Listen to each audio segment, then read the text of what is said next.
আসসালামু আলাইকুম। আজকে আমার বড় মেয়ের এটা হচ্ছে সেকেন্ড পরীক্ষা। প্রথম পরীক্ষার দিন আসলে ভিডিও করতে কেমন যেন ভয় ভয় লাগছিল। একটা পরীক্ষা হয়ে গেছে, এখন আজকে সেকেন্ড পরীক্ষার জন্য আমরা রওনা দিব একটু পরে। নোহা এই যে নিয়ন নিজে রেডি। বাবা সব কিছু নিছো?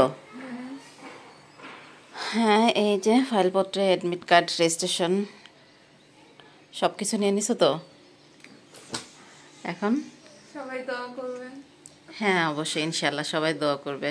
ঠিক আছে, তুমি কিন্তু মাথা ঠান্ডা করে পরীক্ষা দিও, বুঝছো? এখন আমরা ওয়েট করছি, আমাদের রিক্সা আসবে, তারপর আমরা চলে যাব পরীক্ষা কেন্দ্রে।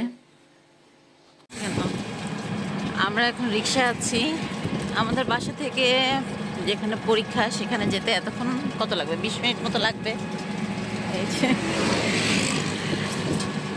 আমরা আগে আগেই বাসা থেকে রওনা দিয়েছি 8:30টার সময়, আর পরীক্ষা তো 10টার দিকে শুরু হবে। যাই হোক, আগে আগে যাওয়াই ভালো, পরীক্ষাতে এত রিস্ক না নেওয়াই ভালো, এই জন্য আমরা তাড়াতাড়ি বের হয়েছি। এখন রাস্তায় আমরা, আব্বু দেখো রোদ কিন্তু চলে আসছে। আমরা চলে আসছি স্কুলের সামনে। আমাদের এই পরীক্ষাটা হচ্ছে আমাদের এলাকাতেই আমুলিয়া বলে। আর ওই যে দেখেন দূর থেকে স্কুল কিন্তু দেখা যাচ্ছে। এটা হচ্ছে হাজি গফুর কি যেন একটা স্কুলের নামটা তো ভুলে গেলাম, ওই স্কুলে। রুহি চলে আসছে আস্তে আস্তে, নিয়নের সব ফ্রেন্ডই চলে আসছে, আর যারা আসে নাই তারা এখন রাস্তায় আছে। প্রথম দিন আমরা যেদিন পরীক্ষা দিতে আসছি, আজকে যেমন সেকেন্ড পরীক্ষা, ফার্স্ট পরীক্ষার দিনে 9টার দিকেই গেট খুলে দিয়েছে, আর আজকে এখন 9:15 বেজে গেছে, এখনও গেট খুলে নেয়। তিশাও চলে আসছে, আর আসলে আস্তে আস্তে সব নিয়নের সব ফ্রেন্ডরাই চলে আসবে, কারণ পরীক্ষার একটু আগে, আধা ঘন্টা আগে সবার ঢোকা উচিত। এই যে এগুলো সবই নিয়নের ফ্রেন্ড। 9:20 বেজে গেছে, গেট ওপেন করে দিয়েছে, বাচ্চারা সব এখন ঢুকে যাচ্ছে ভিতরে স্কুলে। এই যে দেখেন দেখা যাচ্ছে এদিক থেকে। প্রথমে মেয়েদেরকে ঢুকতে দিয়েছে, তারপরে ছেলেরা ঢুকবে। বাচ্চারা সব যার যার ক্লাসের সামনে চলে গেছে, মানে ক্লাসে চলে গেছে। আর এই যে যারা এখনো বাইরে বারান্দায় দাঁড়ায় আছে, এখনো খাতা দেয় নাই, সেজন্য হয়তো বা বাইরে দাঁড়ায় আছে সবাই। পরীক্ষা শুরু হওয়ার পরে দেখেন কত সুন্দর নীরবতা, সব কিছু, কোনো হই হুল্লার নাই, কিচ্ছু নাই। প্রথম যেদিন আমাদের পরীক্ষা শুরু হয় তখন আমরা এই যে ছাউনি দেখছেন এখানে বসেছিলাম, বাট আমাদের 1 ঘন্টা পর এখান থেকে উঠাই দিল, বলল যে না, স্কুলের একেবারে গেটের এত সামনে বসা যাবে না।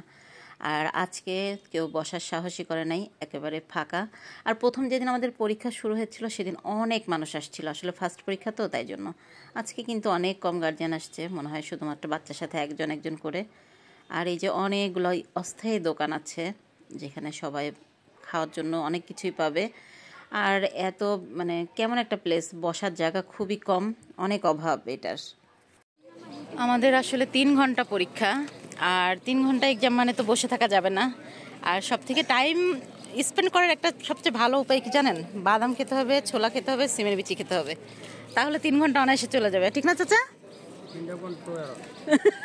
এটাই আমরা সেই উপায় বেছে নিয়েছি। আমরা এখন হচ্ছে এগুলো সবই খাবো, 3টা জিনিসই খাবো। এই যে তার নাকি সিমের বিচি খুব পছন্দ, বাট আমার এই 2টাই পছন্দ। বাদাম কিনে আমরা একটা রিক্সার মধ্যে এসে বসে পড়েছি, আমি আর নোহার আম্মু। খুবই গরম বাহিরে, আর তেমন রোদ, মানে অনেক বেশি কষ্ট হচ্ছে বাইরে দাঁড়িয়ে থাকতে। এখন আমরা খাচ্ছি, আর খেতে খেতে মনে হলো আমাদের ঘুম পাচ্ছে, পানি পিপাসা লাগছে, মানে সব কিছু। বাদাম খেলে কিন্তু পানি পিপাসা লাগে। আমরা এখন পানি কিনলাম, আর ঘুম পাচ্ছে যেহেতু একটু চা খেতে হবে, তো আদা চা খাবো আমরা এখন। প্রথম দিন নোহার আম্মু এখান থেকে আদা চা খেয়েছে, বললো ভালো নাকি চাটা, এটা লেবুর পাতা আর আদা দিয়ে বানায়। তো আজকে ট্রাই করছি, আসলে বেশ মজা ছিল চাটা। চা খাওয়া শেষ করে আমরা একটু হাঁটলাম, হাঁটতে হাঁটতে দেখি জামদানি শাড়ির দোকান বসেছে, এটাও অস্থায়ী দোকান। আর পাশে যেহেতু ড্যামরাঘাট, সেখান থেকে ওনারা এই দোকানটা দিয়েছে, অনেক সুন্দর কালেকশন ছিল। শাড়ির দোকান থেকে একটু হাঁটতে গিয়ে দেখি আমাদের বাচ্চারা তো এখনও পরীক্ষায় দিচ্ছে, মানে কেবল আজকে 2টা পরীক্ষা শেষ হলো ওদের এসএসসি, আর এখনই কোচিংয়ে ভর্তি করার জন্য প্রচার চলছে। হ্যাঁ হ্যাঁ হ্যাঁ, 2 মান্থের জন্য এটা হচ্ছে সব কোর্স না? হ্যাঁ, এখানে সব ভালো ভালো টিচার্সরাই আছে, তারা হচ্ছে এটা নিয়ে যাবেন, সমস্যা নেই। তারা হচ্ছে যে আপনাদের ভালো করে ক্লাসগুলো আর কি। কোথায় এটা? এটা হচ্ছে একটা হচ্ছে স্কুলের পিছনে আছে একটা, একদম যে ও আলামিন রোডেও আছে? হ্যাঁ, আলামিন রোডেও আছে একটা। বাচ্চারা তো ভিতরে পরীক্ষা দিচ্ছে, বাট আমরা বাইরে যারা আছি গার্জিয়ান তাদের খুবই কষ্ট। একেবারে বলতে গেলে বসার জায়গাই নাই, আর তেমন গরম পড়েছে। হাঁটতে হাঁটতে আবারও একটা সিএনজিতে আলাকে বললাম যে আমাদের একটু বসার জায়গা দেন। আমরা বসে এখন ক্রিস্পি ক্রিস্পি ভেলপুরি খাচ্ছি, আর টক তো মজা লাগছে গরমের মধ্যে। পরীক্ষা শেষ হয়ে গেছে, সব বাচ্চারা এখন আস্তে আস্তে বের হচ্ছে। আর যখন এই যে আমাদের বাচ্চাগুলো যতক্ষণ আমাদের সামনে না আসে তখন খুবই বেশি টেনশন হয়, মনে হয় যে আহারে কেমন যেন হলো পরীক্ষা। ওদের মুখ থেকে যখন শুনবো যে আসলে না ভালো হয়েছে কিংবা খারাপ হয়েছে, যেটাই হোক বলবে তো। বাচ্চারা চলে আসছে, এই যে এখন আমি জিজ্ঞেস করলাম সবাইকে যে তোমাদের পরীক্ষা কেমন হয়েছে। ওরা বললো মাশাআল্লাহ নাকি ভালো হয়েছে।